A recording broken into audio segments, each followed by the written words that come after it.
Snakebite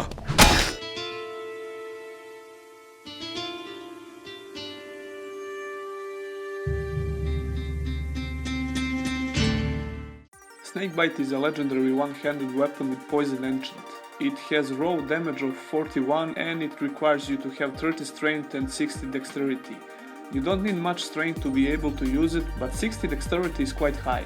That makes me to believe that it was intended for the ranged characters who also want to have a decent mid-game poison sword. The first argument would probably be, well, if you upgrade your regular sword and put a poison enchant on it, it will probably work better. But if you're not with berserkers, you won't be able to do that, and even if you do, this does not diminish the usefulness of this legendary weapon in my opinion. For the couple of fights here, I used 3 different weapons and the 2 of them have higher raw damage than Snakebite, but you'll see that in some cases that's not a big deal. Chimera has a high energy resistance it seems, so that extra 6 raw damage means nothing, while the poison from Snakebite does the job here. Fire will also hurt him, but still not as much as poison, and even though Ignis has a much higher raw damage, I was still able to kill it faster with Snakebite.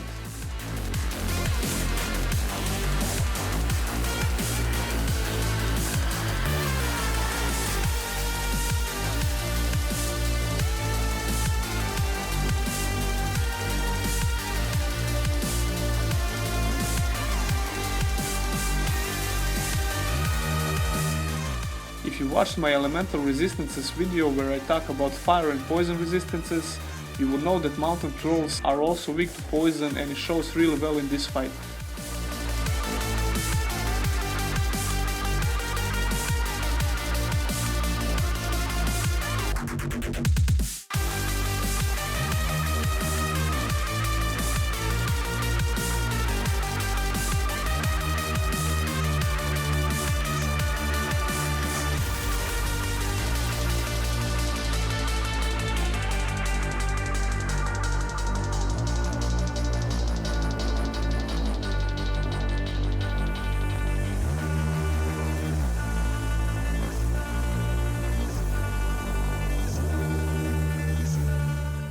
In the Alb robot fight, Snakebite still have no problem of keeping up with Ignis and Energy Regen Sword.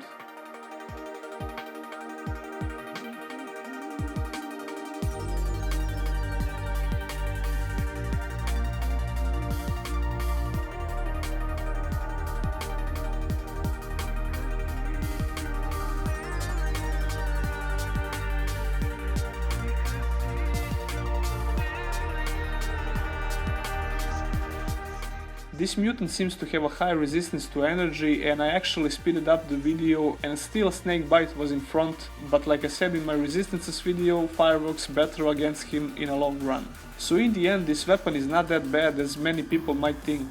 It's almost the same case as Ignis, it's a viable choice for the mid game and in general if you are not a berserker with the ancient weapon ability. Like I said at the beginning, if you are planning to do a ranged build, it's a good melee weapon to have in your inventory and you don't have to worry about the high strength requirements. By mid-game and beyond, you should always carry a couple of different elemental weapons in your inventory, and if you're having troubles against some creatures, hit them with all you have to see what works the best. I'll have the link to my elemental resistance video in the description, so that might help you if you didn't watch it already. That will be all for this video, I hope you found it useful, and if you did, give it a thumbs up, subscribe for more content, and I'll see you in the next one.